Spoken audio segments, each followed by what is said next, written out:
नमस्कार, विंध्या टाइम्स में आपका स्वागत है। मध्य प्रदेश में पंचायत चुनाव की घोषणा के बाद अब नगरीय निकाय चुनाव की तारीखों का भी ऐलान कर दिया गया है।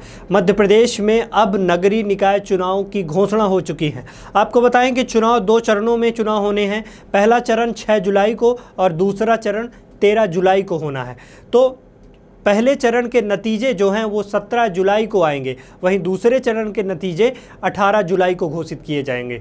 चुनाव की तारीखों के ऐलान होते ही आचार संहिता लागू कर दी गई है। भोपाल, इंदौर और ग्वालियर और जबलपुर में पहले चरण में चुनाव होंगे, यानी यहाँ 6 जुलाई को वोटिंग होगी। राज्य निर्वाचन आयुक्त बीपी सिंह ने प्रेस कॉन्फ्रेंस कर इसकी जानकारी दी है। उन्होंने कहा कि कुल 347 निकायों में चुनाव होंगे। पहले चरण में 133 और दूसरे चरण में 214 निकायों की वोटिंग होगी। प्रदेश में 19,947 मतदान केंद्र बनाए जाएंगे। मतदान के लिए 87,937 कर्मचारियों की ड्यूटी लगाई जाएगी।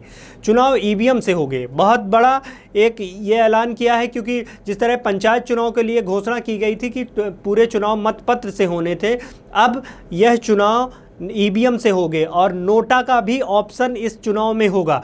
यानी जनता अब नोटा को दबाकर किसी भी प्रत्याशी को पसंद न होने पर नोटा का उपयोग कर सकती है। मतदान का जो समय रखा गया है वो 7 बजे से 5 बजे तक रखा गया है। चुनाव से जुड़े अपडेट अगर आपको बताएं तो 11 जून को निर्वाचन की सूचना का प्रकाशन होगा। 18 जून को नाम निर्देश प्राप्त किए जा सकेंगे। वहीं 22 जून तक नाम वापसी की तारीख रखी गई है। इंदौर, भोपाल में ईवीएम के साथ 5-5 रिजर्व रहेंगे। और सबसे बड़ा इसमें जो घोषणा की गई है कि नोटा का भी विकल्प उपलब्ध रहेगा, क्योंकि ईवीएम से चुनाव होंगे, मतपत्र से जिस तरह चुनाव पंचायत चुनाव होने हैं, उसके बाद अब घोषणा जो की गई है नगरीय निकाय में, तो ईवीएम से चुनाव होंगे जिसमें नोटा का भी ऑप्शन होगा। निर्वाचन के लिए कार्यपालिका मजिस्ट्रेट की नियुक्ति की जाएगी। नगर निगम में महापौर सीधे जनता चुनेगी। जिस तरह अध्यादेश लाया गया था और अब निर्वाचन आयोग इसकी घोषणा की है कि महापौर ही सीधे जनता चुनेगी, महापौर का चुनाव सीधे जनता चुनेगी और नगर पालिका और नगर परिषद के अध्यक्ष को पार्षद चुनेंगे। अगर इस चुनाव में कोई झूठा प्रमाण पत्र या शपथ पत्र देने पर सीधे केस दर्ज होगा।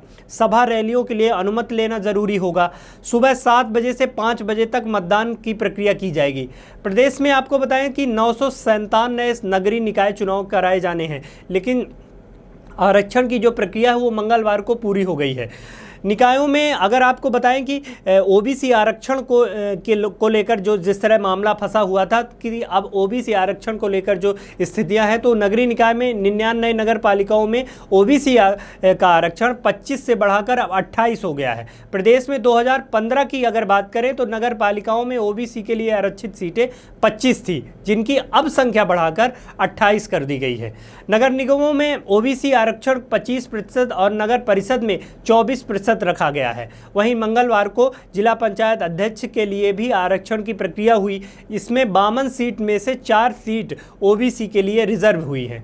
पिछली बार की बात करें तो 9 सीट कम हुई हैं पिछली बार की अपेक्षा। पिछली बार 2014-15 में ओबीसी के लिए 13 सीट आरक्षित रखी गई थी।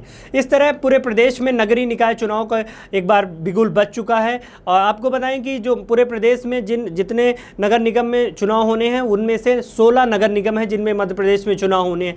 नगर पालिका की बात करें तो 99 नगर पालिकाओं में चुनाव होना है और नगर परिषद की बात करें तो 298 नगर परिषदों में यह चुनाव होने जा रहे हैं।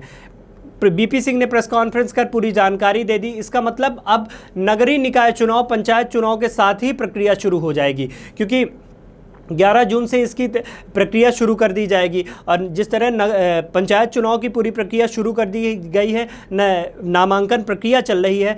10 तारीख को नामांकन प्रक्रिया का अंतिम दिवस होगा। चिन्ह निर्धारित हो जाएंगे पंचायत चुनाव के, और उसके एक दिन बाद 11 जून को मध्य प्रदेश में नगरीय निकाय चुनाव को लेकर अधिसूचना जारी हो जाएगी। सूचना का प्रकाशन होगा और इसके बाद प्रक्रिया शुरू हो जाएगी। पहला चरण 6 जुलाई को होना है, यानी पंचायत चुनाव के अंतिम चरण का जो मतदान होगा 8 जुलाई को होना है। उसके 2 दिन पहले चरण का नगर निगम का चुनाव हो जाएगा। उसके बाद दूसरा चरण 13 जुलाई को होना है और इसके बाद 17 और 18 जुलाई को दोनों का परिणाम घोषित होंगे। यानी मध्य प्रदेश में नगरीय निकाय चुनाव पंचायत पंचायत चुनाव लगभग 7 में होने जा रहे हैं। जिस तरह कयास लगाए जा रहे थे कि शायद अगस्त में ये चुनाव हो सकते हैं, लेकिन निर्वाचन आयोग ने आज बीपी सिंह ने प्रेस कॉन्फ्रेंस कर तमाम कार्यक्रम की जानकारी दे दी और इसके साथ ही आचार संहिता लागू कर दी गई है।